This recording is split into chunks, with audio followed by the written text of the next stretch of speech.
उन्नाव जिले की शंकरपुर सराय की गौशाला अभी तक नंबर 1।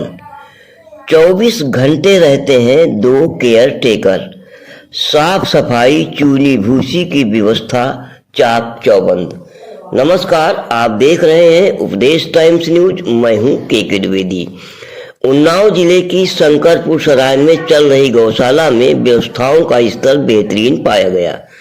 निरीक्षण के दौरान साफ सफाई, पानी, चारा, सुरक्षा और मेडिकल सुविधाओं को देखकर सभी उपस्थित लोग प्रभावित हुए।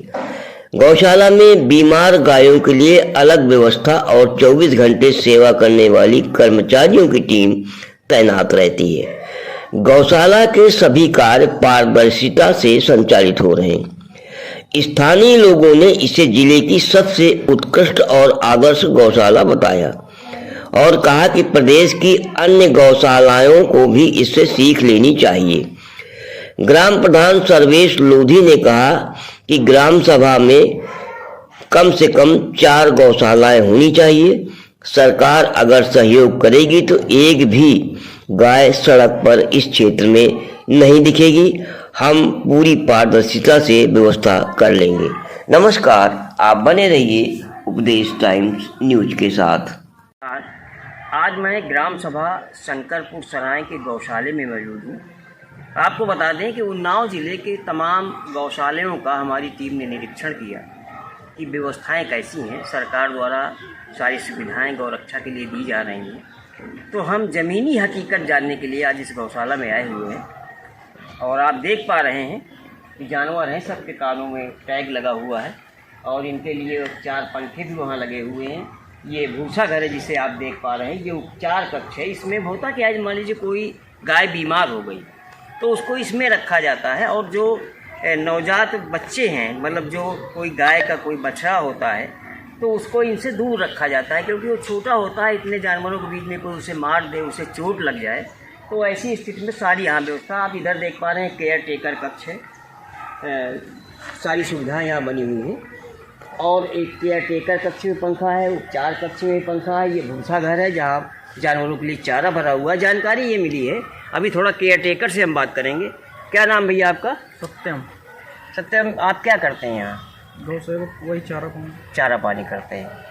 तो आपको पता है क्या क्या क्या खिलाते हो इनको? हाँ, क्या खिलाते हैं सर इसमें भूसा खिलाते हैं, भूसा पानी गबड़ के और उसमें चोकर डालते हैं। अच्छा, चोकर भी डालते हैं। 1 बोरी रोज चोकर आता है, आधी बोरी सुबह डालते हैं, आधी बोरी शाम को, और हरा चारा भी आता रहता है। तो प्रधान जी कहाँ हैं?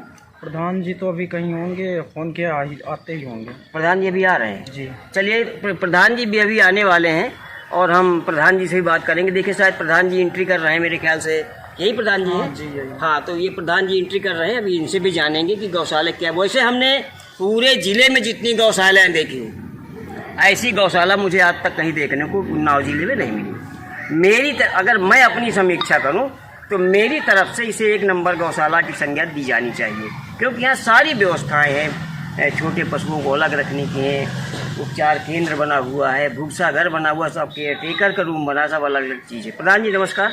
आइए, मैं थोड़ा आपसे जानना चाहता हूँ। आपके गौशाला में आए और देखा कि बड़ी अच्छी व्यवस्थाएं आपने कर रखी हैं। क्या शुभ नाम है आपका? मेरा नाम सर्वेश कुमार लोधी है और मैं वर्तमान ग्राम सभा शंकरपुर सराय से प्रधान हूँ, जो ग्राम सभा शंकरपुर सराय विकासखंड सिकंदरपुर सरोसी उन्नाव। तो प्रधान जी देखिए, आपकी गौशाला में आके एक चीज़ बहुत अच्छी लगी कि यहाँ साफ़ सफाई भी बिल्कुल अच्छी है और आपने इन बेजुबान गायों के लिए आपने पंखे भी यहाँ लगा रखे हैं। यहाँ तक कि केयर टेकर रूम में पंखा है, उपचार कक्ष में पंखा है। आपने भूसे का क्या खिलाते हैं जानवरों को? क्या मिलता है एक जानवर का प्रति जानवर, और क्या खिलाते हैं आप? मैं सबसे पहले आप हमारी ग्राम सभा में पधारे, आपका मैं बहुत बहुत आभार व्यक्त करता हूँ और आपके चैनल को व आपके पूरी मीडिया बंधु का मैं बहुत बहुत हार्दिक स्वागत, वंदन, अभिनंदन करता हूँ।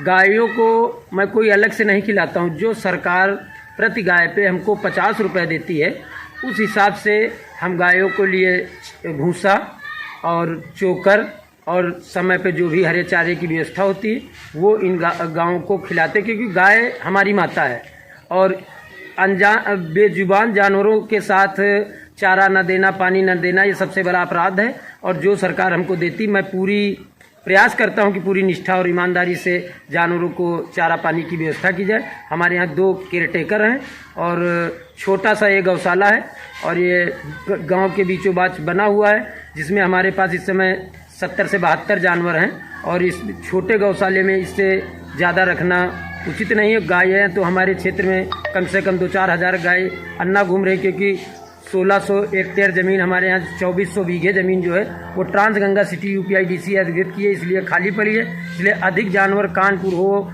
या लगा कानपुर सिटी है, हमारे यहाँ अदर भी ग्राम सभा बहुत जानवर छुटता है। और मैं सभी से निवेदन करता हूँ, सभी ग्राम प्रधानों से निवेदन करता हूँ कि वो अपनी अपनी ग्राम सभा में सभी गौशाला बनाएं और गायों के साथ किसी भी प्रकार की लापरवाही न बरतें और गायों को समय से चारा और पानी की व्यवस्था करें। ये गायों के कान में जो टैग लगा हुआ है, इसका क्या मतलब है? गायों का टैग इसलिए लगा, जो हमारे गौशाले में हमारे यहाँ डॉक्टर साहब आते हैं, अतुल सिंह जी हैं, उन्होंने हर गाय के उन्होंने टैग भी लगाया है, इसलिए कि गाय हमारे यहाँ बहुत ज़्यादा हैं, आए दिन गाय ख़त्म भी होती हैं।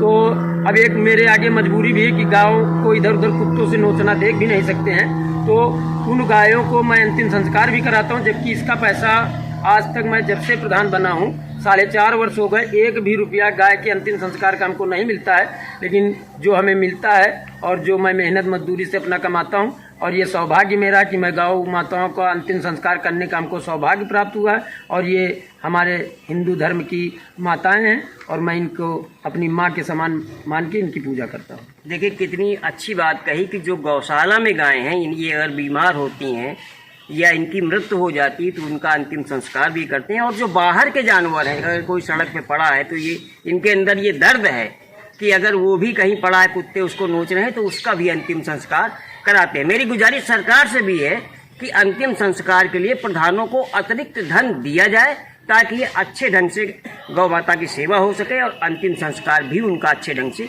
किया जा सके। नमस्कार, आप बने रहिए उपदेश टाइम।